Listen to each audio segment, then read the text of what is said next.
안녕하십니까. 창업을 강의하는 최정일입니다. 이번 시간 2주차 2교시 인구구조 변화에 따른 한국경제 동향 1교시에 이어서 계속 공부하도록 하겠습니다. 시작하기 앞서 가지고요. 이번 시간의 강의 주제입니다. 40대와 50대 인구 추이 동향 보도록 하고 있고요. 유소년 및 노령 부양비 현황 살펴보도록 하겠습니다. 세부 내용으로는 고령화 지수, 유소년 부양비, 노년 부양비, 인구 증가율, 고령화 친화 산업에 대해서 또 세부 내용 보도록 하겠습니다. 40대와 50대 인구 변화, 인구 구조 변화 보도록 하겠습니다. 2000년대고요, 2008년도고요, 2015년도고요, 2020년도 추이를 쭉 보도록 하겠습니다. 여기 파란 선 보이시죠? 여기 이제 40세부터 59세까지, 즉 40세부터 59세까지, 59.9세가 되겠죠? 60세 미만, 즉 40대, 50대를 말하는 거예요. 40대, 50대를 말하는 겁니다. 대한민국의 2000년도에 그 40대, 50대 그 비율이 이 정도 이렇게 되어 있습니다. 요 막대의 길이가요, 인구 수를 말하는 거예요. 그래서 2000년대는 40대라든가 50대 비율이 이렇게 많지는 않았죠. 근데 이제 밑에 보니까 많이 있어요. 막대 길이가 긴 게 많아요. 그래서 2008년도쯤 되니까 8년쯤 지나다 보니 요게 8년 지나다 보니 이만큼 증가했겠죠. 그래서 이렇게 됐어요. 그래서 많이 2000년도에 비해서는 2008년도에 많이 증가해서 많이 채워졌구나 라는 걸 알 수가 있겠고요. 2015년도 보니 이게 만땅 꽉 찼어요. 제일 많이 찬 게 2015년도입니다. 2020년도 보니까요, 나가는 거는 많은데 들어오는 게 썩 많지는 않아요. 그래서 2020년도 이후부터는 나가는 건 많은데 이제 들어오는 건 많지가 않다 그 말이에요. 그럼 이제 그러겠죠. 그래서 어쩌라고? 앞에서 40대 50대 인구는요, 그 나라의 그 연봉도 제일 많고 평균 연봉도 제일 많고 금융자산도 가장 많고, 그래서 한 나라의 그 자산 보유액, 경제 인구 현황, 뭐 그 나라의 어떤 경제 추이 보는데 가장 중요해요. 근데 2015년도까지는 40대 50대가 인구수가 많아졌는데 대한민국의 자산이 점점 더 커질 수가 있었는데 20년도부터는 이제 줄어들고 있구나라는 걸 보여줘요. 그 40대, 50대 인구가 점점 줄어들겠구나. 그 이야기는 점점 경제 구조가 좀 약해지겠구나 라는 걸 볼 수가 있고요. 또 40대, 50대가 점점 많아진다는 얘기는 그만큼 부동산 보유가 그만큼 많이 필요해요. 집을 많이 사야 된다 그런 얘기예요. 30대 때는 소형평수 살았는데 방이 2개짜리, 3개짜리 살았는데 40대, 50대가 되다 보니 애들이 둘이 있으면 각 방을 또 써야 되니까요. 방이 하나씩 더 생기겠죠. 그래서 방이 3개, 4개로 방이 커질 수가 있어요. 대형 아파트가 필요하다 그 말이겠죠. 큰 평수가 필요하다 그런 얘기예요. 그래서 2015년도에는 꽉 찼다는 얘기는 대형 평수에 대한 그 수요가 꽉 찼다는 얘기예요. 2020년도부터는 이제 60세가 넘어가잖아요. 애들이 결혼하겠죠. 결혼할 때 큰 집 필요 없죠? 큰 집 팔고 이제 작은 평수로 옮겨가야 되는데 집을 내놨는데 사갈 사람이 적어지겠죠. 앞으로 갈수록. 그래서 이제 대형 평수 같은 경우는 좀 수요가 좀 줄어들지 않겠니? 라고 우리가 예상을 해볼 수 있겠어요. 그래서 한국은 2015년도 이후부터는 40대, 50대 인구가 이제 줄어들고 있구나. 갈수록 나가는 건 많은데, 이렇게 올라가서 나가는 건 많은데, 들어오는 건 줄기 때문에 그만큼 경제 볼륨은 좀 줄어들겠구나. 라는 걸 살짝 한번 우리가 암시해 볼 수 있겠어요.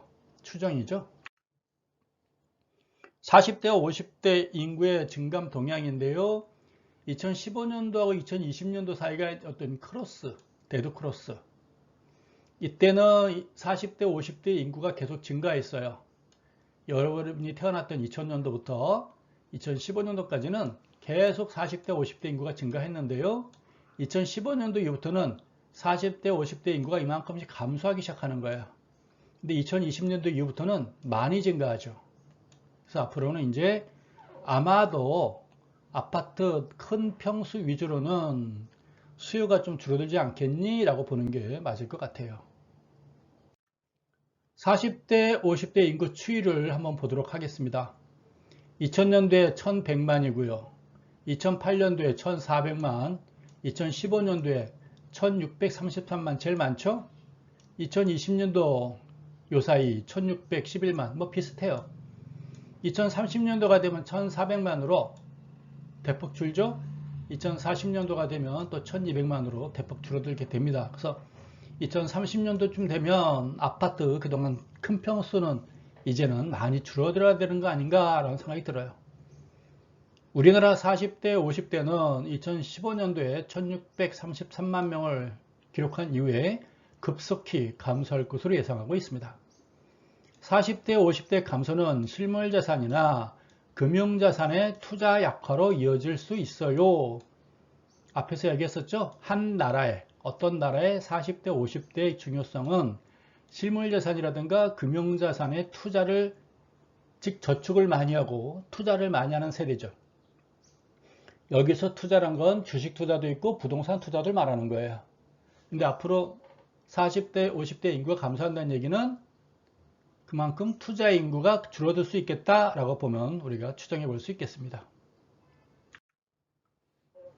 연령별 인구 동향 전망 보도록 하겠습니다. 맨 위를 보니까요. 진한 파란 선이죠. 25세부터 49세 연령 추이예요. 25세에서 49세라는 얘기는 경제 활동에 참여할 수 있는데 경제 활동 중에서도 노동의 힘, 육체적인 노동이 가능한 세대입니다. 25세, 49세는 경제 활동을 할 수가 있는데 다시 말해서 노동력에 투입할 수 있는 육체적인 노동이 가능한 세대를 말하는 거예요. 대략 보니까 2000년대 초반에 피크를 쳤죠. 2000년대 초반에 피크를 쳤어요. 지금 2005년도부터는 계속 감소하고 있다는 얘기입니다. 2020년도에는 많이 감소했죠. 그래서 지금 노동력이 필요한 현장에는 산업 현장에는 인구가 많지 않아요. 그래서 이제 그 자리를 뭐 동남아 사람이라든가 조선족이라든가 뭐 중국 사람이라든가 그래서 이제 외국인 노동자들이 그 자리를 차지하고 있구나라고 보면 되겠습니다. 빨간 거는 보니 35세부터 54세예요. 35세, 54세. 이거는 이제 경제 활동을 가장 활발하게 하는 세대라고 보면 되겠습니다. 그리고 또 우리가 집이 필요한 세대예요. 일반적으로 요즘에 남자들 결혼 연령이 35세죠. 만으로. 그러다 보니 35세, 54세는 세대주예요. 세대주. 35세부터 54세까지는 집을 마련하기 위해서 열심히 노력하겠죠. 근데 55세쯤 되면 이제 나 그냥 집 없으면 이 나이까지 집 없으면 그냥 없이 살래 하겠죠. 그래서 이 나이는 35세, 54세는 세대주 집이 필요한 세대예요. 대략 이게 피크 친 게요. 2010년도쯤이에요. 그래서 세대주는 2010년도부터는 감소하고 있다. 이렇게 보면 되겠습니다. 그래서 세대주가 감소한다는 얘기는 더 이상의 집은 이제 필요 없고 그 대신 요즘에 이제 그 세분화라고 할까요? 핵분열, 소형 평수는 많이 필요하겠죠. 그렇게 보면 되겠습니다. 밑에 녹색선은 40대, 50대예요. 우리가 지금까지 공부한 거 2015년도에 피크 치고요. 점점 감소할 것으로 보고 있습니다. 그래서 전체적으로 보게 되면 이 추이가 2010년도부터 2020년도거든요. 이제 모든 연령 추이가 다 감소하고 있어요. 입체노동 세대라든가 세대주라든가 뭐 금융자산 보유 세대라든가 이 세대들이 모두 2021년도부터는 계속 감소 추세에 있다라고 보면 되겠습니다. 그래서 이제는 우리 경제 발전을 위해서는 뭔가 좀 부가가치가 높은 산업 쪽으로 우리가 투자를 해야 되는 것이 아닌가 싶어지고 있고요. 사실 부동산도 이제는 많이 필요하지가 않아요. 근데 요즘 부동산 값 왜 떠요? 라고 또 질문하겠죠. 한 사람이 여러 채 사고 있기 때문에 그런 거 아닌가 싶어요. 그래서 부동산가를 잡으려면 집을 더 짓는 것도 중요하겠으나 1가구, 2가구 이상 다주택자들을 빨리 때려잡으면 되지 않겠나라는 게 제 개인적인 생각이고요. 우리가 또 중요한 것 중에 하나가 30대, 40대 여성 주부층이에요. 30대, 40대, 그러니까 주부죠. 일반적으로 주부층의 세대가 참 중요한데요. 이 30대, 40대 연령 주부층이란 건 뭐냐면 소비층이에요. 소비세대. 여러분들이 평일날 저기 롯데마트라든가 LG마트, 요즘은 코로나라서 유모차 끌고 주부들이 많이 안 가겠군요. 코로나 없을 때 맥도날드든가 롯데리아, 여러분들 학교 가니까 모르겠으나 그 시간대 맥도날드, 롯데리아라든가 패스트푸드점을 주름 잡고 있는 분들, 동네 커피숍을 주름 잡고 있는 분들은 유모차를 끌고 나온 주부들이라고 봐야 되겠죠. 아니면 또 주부들끼리 모여가지고 동네 친구들끼리 모여가지고 밥 먹고 커피 먹으러 가고 그래요. 그래서 30대, 40대가 주요 소비층, 대한민국의 각 국가별 가장 큰 소비층이 바로 주부층 30대, 40대인데 이것도 2010년도부터 감소하고 있어요. 그래서 대한민국의 그 소비층도 지금 소비도 그만큼 많이 감소하고 있다라고 보면 되겠습니다. 근데 대한민국은 왜 발전하고 있나요? 수출 때문에 먹고 사는 거죠. 수출. 소비는 점차 줄어들고 있으나 그만큼 수출이 잘 되고 있는 나라다라고 보면 되겠습니다. 그래서 동네 자영업체는 계속 증가하고 있는데 소비층은 감소하고 있는데 자영업체는 계속 증가하고 있어요. 그럼 자영업체 수입은 점차 줄어들겠구나 라는 것을 판단해 볼 수가 있겠네요. 그렇죠? 그냥 예측, 추정 이렇게 보면 되겠습니다. 그래서 연령대 흐름이라는 게 그 나라 경제에 미치는 영향이 그만큼 크다는 걸 우리가 보여주고 있어요. 커피 한 잔 마실게요. 연령별 인구 동향과 비율입니다. 35세 54세 2010년도 피크 쳤고 33.4% 절반이란 얘기죠. 요거는 35세 54세는 세대주라고 그랬죠. 세대주. 40대 50대 2015년도에 피크 쳤는데 32%한 3분의 1 되겠군요. 이걸 이제 자산층, 연봉이 가장 많이 받는 사람들, 경제층. 15세 64세는 경제활동 인구. 2016년도에 피크 쳤는데 73%를 차지하고 있고요. 25세 49세는 우리가 육체노동이 가동한 세대. 2004년도 피크 쳤고요. 이 세대가 42.5%. 이렇게 보면 되겠습니다. 15세 64세 생산 가능 인구 또는 경제활동 인구. 25세 49세 핵심 생산 가능 인구. 35세 54세 부동산 비중이 높아서 주택 가격 형성에 많은 영향을 미치는 세대. 이 세대도 지금 2010년도를 피크로 해서 감소하고 있어요. 그래서 부동산도 지금 쉬어야 되는데 계속 올라가고 있어요. 이걸 가수요. 다주택자가 많아서 그래요. 그래서 집을 짓는 것도 중요하겠지만 다주택자를 빨리 잡으면 돼요. 40세, 50세 실물자산 및 금융자산 투자층으로 중년기. 30세, 49세 연령, 30대, 40대 연령이죠. 주요 소비층 세대예요. 지난 2010년도 이후 감소하고 있어요. 여기 중요한 세대예요. 소비. 이분들이 지갑이 열려야 여러분들 어머니 나이잖아요. 그렇죠? 여러분 초등학교, 중학교, 고등학교 지금도 어머니의 지갑이 열려야 여러분들이 소비가 이루어지죠. 여러분들은 맥도날드 가고 싶고 아웃백 가고 싶은데 여러분 어머니가 지갑을 열지 않으면 못 갑니다. 네, 그렇습니다. 2020년도 이후부터는 생산 및 경제활동, 투자 및 소비 세대가 동시에 감소할 것으로 예상하고 있습니다. 일본의 주택 매매 가격 지수와 고령화 지수라고 되어 있는데요. 고령화 지수가 뭐예요? 이건 중요한 거죠. 15세 미만 인구 분지, 65세 이상 인구 곱하기 100이에요. 15세 미만 인구, 유아기 청소년기인가요? 65세 이상 인구, 고령층이죠? 그걸 나눈 거예요. 곱하기 100이죠. 그러면 이 고령화 지수가 높으면 유아기보다 청년기보다 노령층이 많다는 얘기죠. 그래서 고령화 지수가 높아서 굳이 좋을 건 없겠죠. 그렇죠? 굳이 좋을 건 없다 그런 얘기입니다. 1교시 때도 고령화 지수가 많이 나왔었는데요. 이런 공식하에서 나오고 있고요. 요건 제가 시험 볼 때 꼭 내는 문제입니다. 고령화 지수 공식을 쓰세요. 그럼 꼭 이걸 빼고 쓰는 사람이 있어요. 곱하기 100을. 틀려요. 여기 보니까 주택가격 동향은 청색깔로 돼 있어요. 90년대부터 폭락했죠. 마이너스를 보여주고 있습니다. 좌측 이쪽 그래프를 보시면 되겠어요. 단위는 다 퍼센트겠죠. 네, 퍼센트 이렇게 보면 되겠습니다.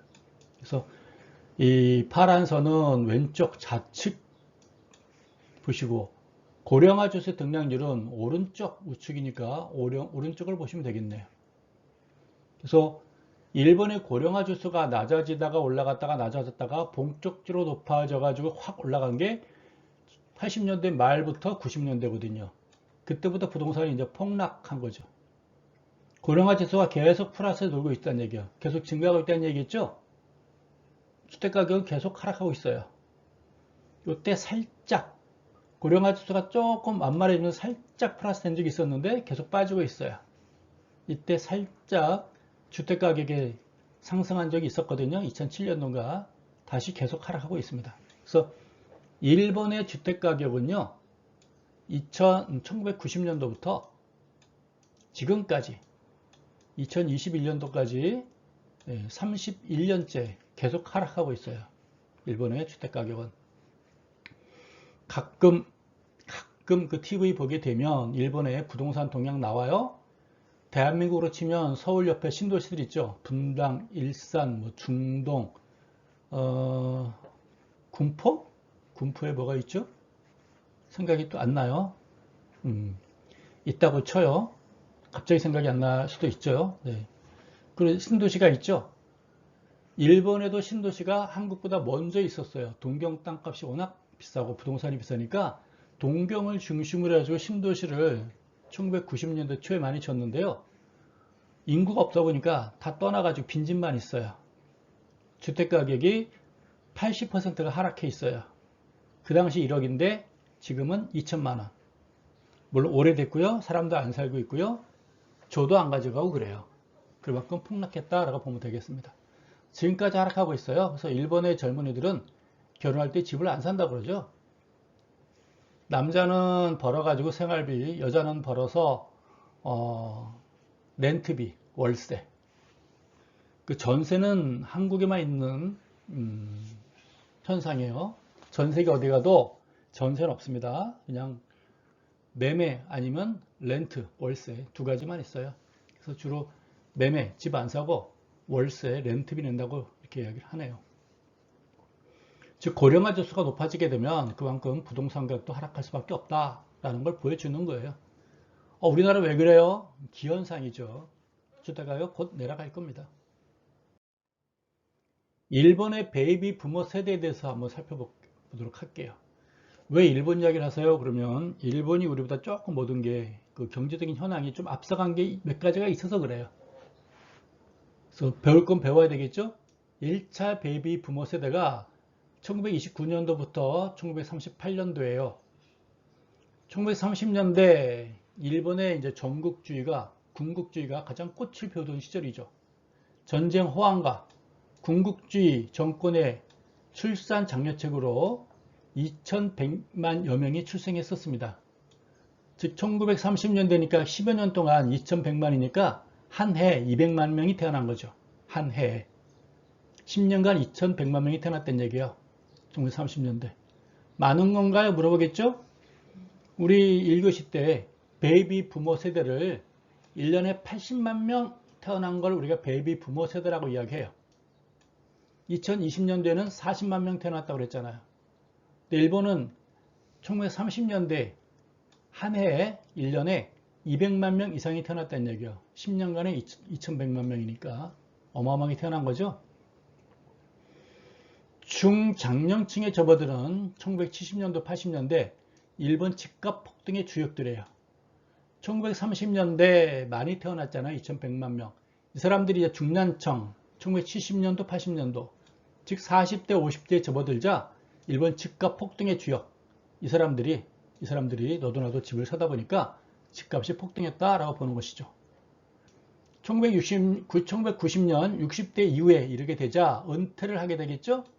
그러니까 장기간 주택 가격과 증권 시장이 하락하기 시작했고 일본 니케이 지수는 1990년 4만 포인트에서 2002년도에는 8천까지 하락하게 되는 현상을 우리가 봤습니다. 2차 베이비 부머 1947년도하고 1949년도에요. 2차 세계대전 패망했죠. 1945년도에 2차 세계대전 패망한 다음에 너무 많은 사망자가 생긴 거예요. 사람이 없어요. 그래서 베이비 붐, 국가에서 출산 장려 정책을 펼쳤습니다. 3년 동안 무려 800만 명이 출생했어요. 한 해에 한 270, 80명 태어난 거죠. 그래서 이걸 우리가 이제 단가이 세대라고 그래요. 이 단가이라는 것은 단체 또는 덩어리 세대, 인구 덩어리 세대 이렇게 말합니다. 한 해에 거의 270, 80명 태어났으니까요. 1970년대와 80년대 일본의 고도 성장을 이끌어낸 세대, 가부장적인 문화에서 벗어나가지고 민주적 가정 문화로 변화를 시도했고, 가정용 승용차 시장이 급속히 확대되면서 40대의 주택 구입 붐이 일었고요. 2007년도에 은퇴 이후에는 고령화 지수 재상승으로 일본 경제에 대한 우려가 나타나고 있어요. 실제로. 이때 많이 태어났죠. 800만 명이. 그렇죠? 이제 은퇴를 언제 합니까? 2007년도부터 은퇴하게 되겠죠. 47년도에 태어난 사람이 60세가 되니까 2007년도부터는 경제가 다시 흔들리고 있다라고 보면 되겠습니다. 일본의 주택가격 지수 동향, 지난 1976년 가격지수 100을 기준으로 90년도에는 476%, 약 4배, 4.7배까지 상승했다 그 말이에요. 한 15년 동안에 4배 반 상승했다라고 보면 되겠네요. 이후 하락해가지고 2005년도에는 197.2까지 고점 대비 약 60% 하락했다. 1990년도에 476인데요. 476만 원이었는데 쉽게 말하면 2005년도에는 197만 원으로 60%가 하락했어요 라고 보면 되겠네요. 2008년도 이후에는 최근까지 주택가격 하락세는 지속되고 있고 제1차, 2차 베이비 부모 세대가 사회에 진출하면서 주택가격 상승이라든가 상승을 이끌었고 이후 은퇴하게 되면서 주택가격 하락의 요인으로 나타나고 있다 라고 보면 되겠습니다. 이 페이지는 한 번 더 읽어보시면 향후 우리가 벤치마킹 할 사항들이 몇 가지가 있으니까요. 살펴볼 필요성이 있겠죠. 일본이 좋아서가 아니라 상대방을 많이 알 필요는 있겠죠. 1번 동경의 주택가격 지수 동향. 1976년도를 우리가 100으로 보는 거예요. 80년도 되면서 123, 185까지 올라갔었죠. 86년도에 200% 올라갔죠. 87년도에 336, 418, 1989년도 476까지 올라간 거죠. 그다음 90년도쯤 하다가 이제 폭락하기 시작하면서 411, 361, 300, 238, 2006년도에는 197까지 하락했는데 지금도 연일 2021년도 오늘날까지 일본 동경의 주택가격 지수는 계속 하락하고 있다라는 걸 보여주고 있습니다. 근데 대한민국은 왜 상승하고 있어요? 하락할 거예요. 매수자가 없으면, 수요자가 없으면 하락할 텐데요. 대한민국은 지금 좀 가수요가 많아요. 가수요. 다가구 주택자를 좀 잡으면 되는데 안 잡고 있네요. 그래서 다가구 주택자들한테 세금을 많이 때리게 되면 아마 잡혀지지 않을까, 서서히 잡혀지지 않을까. 여러분들이 결혼할 때쯤 되면 집 걱정은 크게 걱정 안 해도 될 것 같습니다. 제 개인적인 생각인데 맞을 것 같아요. 대한민국에요, 유소년 및 노년의 부양비 비교를 보도록 하겠습니다. 유소년 부양비가 있고 노년 부양비가 있어요. 유소년 부양비란 뭐냐면 유소년들 15세 미만까지 15세 미만의 어린애들도 부양을 받아야죠. 그렇죠? 어른들이 부모님이 부양을 해줘야 되겠죠. 그래서 유소년 부양비가 있어요. 노년도 부양을 해줘야 되겠죠. 65세 이상 인구들도 부양을 해줘야 되겠죠. 1960년도에는 노년 부양비, 뭐 유소년 부양비가 이렇게 있었는데 점점점 내려오다가 뭐 2010년도, 2020년도 지금 요 무렵이군요. 이제는 점점점 유소년 수는 줄어드니까 유소년 부양비는 줄어드는데 노령층은 증가하다 보니까 노령층의 부양비는 점점점 증가할 것 같다라고 보는 겁니다. 현재 이 시점이고요. 이해가시죠? 그래서 아마 2020년도 이후부터는 노년층에 대한 부양비는 점점 증가할 것 같다라고 보는 것 같습니다. 지금 또 복지자금 나가잖아요. 그 65세 이상 인구들한테 1년에 20만 원인가 이렇게 아마 나가는 걸로 알고 있어요. 정확한 금액은 모르겠으나 그게 노령층 아마 그 생활비 그런 이제 복지 자금들이 계속 나갈 것 같다라고 보는 거겠죠. 또 대중교통 이용할 때도 뭐 무료 패스 아닌가요? 그런 것도 다 부양비에 속하는 거겠죠. 그런 것들입니다. 어려운 내용이 없으니까 지나가도록 하는데 유소년 부양비는 앞으로 뭐 크게 변화가 없을 것 같으나 노령층 부양비는 계속 증가 같다. 그럼 이 부담비는 누가 하는 거예요? 젊은 층들이 부담을 해야 되는 거겠죠. 유소년 및 노년 부양비는 무엇이냐? 15세 이상 내지 65세 이상의 인구가, 즉 경제활동 인구가 15세 미만의 인구를 그 비율을 말하는 거예요. 부양 비율 곱하기 100. 노년 부양 비율은 15세에서 64세가 65세 이상 인구를 부양을 해야 되는 거겠죠. 그 비율을 말하는 거예요. 이해가시죠? 이런 공식들은 여러분들이 이해하시면 돼요. 15세부터 64세 인구가 15세 미만 유소년을 부양하는 비율, 15세에서부터 64세 인구가 65세 이상의 인구를 부양하는 비율, 그걸 유소년 부양 비율, 노년 부양 비율 이렇게 보면 되겠습니다. 유소년 부양비는 생산 가능 인구에 대한 유소년 인구에 대한 비율을 말하는 거고, 노년 부양비는 생산 가능 인구에 대한 노년 인구 부양 비율을 말하는 것입니다. 2020년대 이후 유소년 부양비는 완만한 횡보세를 보이겠지만 노년 부양비는 급격한 상승세를 보일 거예요 라는 내용을 여러분께 알려드려요. 어려운 내용이 없죠? 또 재밌는 내용이 있을지 모르니까 또 다음 페이지 넘기도록 하겠습니다. 주요 OECD 고령화 지수 동향과 예측 보도록 하겠습니다. 우리가 1주차 1교시 때도 고령화 지수 나왔는데요. 한 번 더 조금 보도록 하겠습니다. 커피 한잔 마실게요.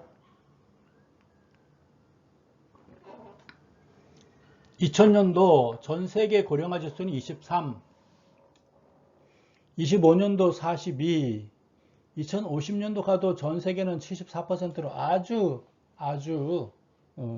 괜찮아요. 고령화 지수 아시죠? 15세 미만, 65세 이상 곱하기 100. 그렇죠? 그럼 100이 된다는 얘기는 뭐, 100이 되면 고령화 지수가 100이라는 얘기는 뭐죠? 15세 이상 인구와 65세 이상 인구가 같다라는 얘기죠. 얘들은 100이 안 되죠. 안 되죠. 그러면 유소년층이 많다는 얘기예요. 전 세계 인구는 유소년층이 많다는 인구입니다. 그렇죠? 전 세계적으로는 아마 아프리카라든가 동남아가 있기 때문에 이럴 것 같아요. 선진국은 2000년대 50이고요. 2025년도에 142, 2050년도 되면 한 171.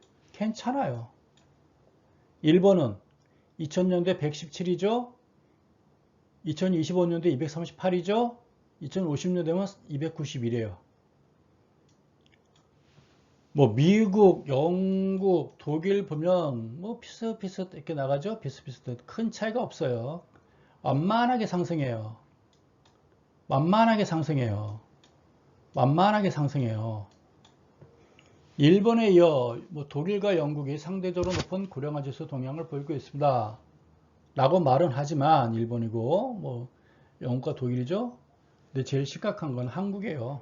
앞서 이야기했듯이. 그래서 2050년도에 일본은 291이죠. 다음 페이지에 한국계 나와요. 한국이 가장 심각하게 변한다는 걸 우리가 볼 수가 있습니다. 한국의 고령화 지수예요. 2050년도에 400까지 올라가요. 한국은 일본에 비해서 엄청나게 더 많이 증가한다라고 보면 됩니다. 2020년도에는 이미 15세 미만보다 65세 이상 인구가 지금 초과했어요. 125%. 더 많아요. 여름이 태어났을 때는 15세 이상이 65세보다 괜찮았잖아요. 15세 미만이 100이라면 65세 이상이 34인데, 그쵸? 지금은 더 많아요. 2030년도 이제 200까지 가고, 2040년도 가면 300, 3배, 2050년도 4배, 15세 이상 연령층보다 65세 이상이 1배 이상, 2배, 3배, 4배로 급속히 증가하는 게 대한민국이다 라고 보면 되겠습니다. 한국의 고령화 지수는 증가 속도가 지금 세계 최고예요. 2010년도 125.5, 2020년도 2010년도 67입니다. 네, 67 깜빡했네요. 네, 살다 보면 실수할 때 있어요. 2030년도 213, 2040년도 314, 2050년도 429% 이렇게 나왔습니다. 2050년도 이후에 세계에서 가장 높은 고령화 지수를 한국 예상해 볼 수 있겠습니다. 노년에 대한 부양 비율 및 노인 1인당 부양자 추이를 보도록 하겠습니다. 2020년도를 먼저 보도록 할게요. 지금이 제일 시점이니까 뭔 말인가. 2020년도에 생산 가능 인구가 3,500만이에요. 근데 고령 인구가 1000만, 10만, 100만, 780만 명입니다. 노년에 대한 부양 비율이 21%란 얘기예요. 65세 이상 인구가 21%란 얘기입니다. 3,500만 명 중에 780만 명이니까 65세 이상 인구가 전체 생산 가능 인구의 21%다라고 보는 거예요. 그 이야기는 노인 1명당 4명 내지 4.6명이 젊은 층 4.6명이 노령층 1명을 부양해야 된다 그런 얘기입니다. 부담이 가는 거죠. 즉 생산 가능 연령층들이 그만큼 부담이 많아진다 그런 얘기입니다. 여러분들은 생산 가능 인구잖아요. 여러분들이 약 4.6명당 1명씩 65세 이상 인구를 부양해야 된다라는 의미로 보면 되겠습니다. 여러분이 태어났을 때는 생산 가능 인구가 3,300만 명, 고령 인구가 330명. 그래서 노령의 비율은 10%밖에 안 됐었어요. 따라서 거의 10명이 젊은 층 1명이 노령층, 젊은 층 10명이 노령 1명을 부양을 했는데 오늘날 20년 지난 오늘날은 4.6명이 1명을 부양해야 되는 그런 비율로 왔다 그런 얘기예요. 2030년도에는 노령층이 65세가 37.3%고요. 10년 후에는 젊은 층 2.7명이 1명을 부양해야 돼요. 2050년도 가게 되면 노령층의 비율이 거의 70%에 들어가요. 이제 자라본 여러분도 여기에 들어가겠죠? 그러면 젊은 층 1.4명이 노령 1명을 부양해야 되는 그런 세대가 우리 대한민국 한반도에 나올 수가 있다 그런 얘기예요. 그때까지 많이 벌어나게 되겠죠. 노년에 대한 부양 비율 생산 가능 인구분지 고령 인구 곱하기 100 노인 1인당 부양자 수 고령 인구분지 생산 가능 인구 이렇게 보면 되겠습니다. 아시겠죠? 그래서 이렇게 추이를 쭉 보면 되겠네요. 노년에 대한 부양 비율 쭉 증가하고 노인 1명당 부양자 수는 점차 줄어들고 이런 추이를 보도록 하겠습니다. 주요국의 가계 및 금융자산과 실물자산 구성비를 보도록 하겠습니다. 한국은 부동산에 대한 실물자산이 부동산을 말하는 거예요. 금융자산이라는 건 예탁, 은행 갖다 예금한 걸, 은행이나 증권사, 금융기관에 예탁한 거를 금융자산이라고 그러고 실물자산은 부동산이라든가 아파트라든가 땅이라든가 주택이라든가 눈에 보이는 거, 실물, 금이라든가 은이라든가 골동품, 그걸 실물자산이라고 그래요. 근데 한국은 실물자산, 특히 부동산에 대한 비중이 84%고 금융자산이 16%밖에 안 돼요. 미국은 58%, 42%, 독일 72, 28, 네덜란드 70, 30 그래요. 근데 한국은 유달리 실물자산에 비해서 금융자산이 그만큼 적다 그런 얘기예요. 한국은 미국, 독일, 네덜란드에 비해서 실물자산의 비중이 높아요. 따라서 한국은 실물자산 가격 동향에 따라서 가계와 경제에 미치는 영향이 상대적으로 클 것으로 예상됩니다. 즉 한국의 부동산 가격이 만약에 하락하게 되면 한국 경제에 각 가정에 미치는 영향이 커질 수 있다라고 보는 것이죠. 여러분 집이나 주위 사람들 한번 보시면 부동산 집 사는데 84%고 아버지가 은행 예금의 16%다. 아닌데요. 우리 집 보니까요. 5억짜리 아파트를 사면서요. 아버지가 2억 대출을 받았는데요. 예를 드는 거예요. 2억 대출을 받아가지고 5억짜리 아파트 샀는데요. 그럼 은행에 예금한 게 있겠어요? 없겠어요? 없죠. 그럼 이분은 실물자산은 이만큼 되는데 실물자산은 120%인데 금융자산은 마이너스 20%가 되는 거겠죠. 대출받았으니까. 실물자산이 대출받아서 부동산 가지고 있고 은행에 예금한 건 없고 매달 대출 이자비를 갖고 있다라고 보면 실물자산은 120이에요. 그렇죠? 아시죠? 금융자산은 마이너스 20%가 되는 거다 그 말이에요. 이게 아마 대부분의 중산층 내지 서민층의 현황이 아닌가 대무 이렇게 보여집니다. 그래서 부동산가 동향이 한국 경제에 미치는 영향은 절대적이 될 것이지 절대적이 않겠니라고 보는 거겠죠. 말이 좀 꼬이네요. 따라서 앞으로 대한민국 8대 고령화 친화 산업 및 산업 전략 고령화 산업이 되는데 그럼 우리가 어떤 산업에 관심을 가져야 되느냐 그런 얘기예요. 노인 관련 뭐 요양 산업이라든가 노인들 관련 기계 산업이라든가 정보 산업이라든가 여가 산업이라든가 금융 산업이라든가 나이 들어서 소득은 없고 가지고 있는 집만 있으니까 집 담보를 해가지고 모기지 제도라든가 자산관리 서비스를 받아야 된다 그런 얘기겠죠. 주택산업이라든가 뭐 실버주택이 필요하지 않겠니? 그런 거겠죠. 한방산업이라든가 농업산업이라든가 이런 게 필요하지 않겠니? 라고 보는 것입니다. 따라서 향후 고령화 사회 대비해 가지고요 8대 친화 산업과 전략 산업을 선정을 한번 해봤습니다 라고 보는 것입니다. 제가 한 건 아니고요 국가에서 해놓은 거를 제가 이렇게 옮겨온 거예요. 출처를 적어야 되는데 깜빡했네요. 여기까지 쭉 살펴봤어요.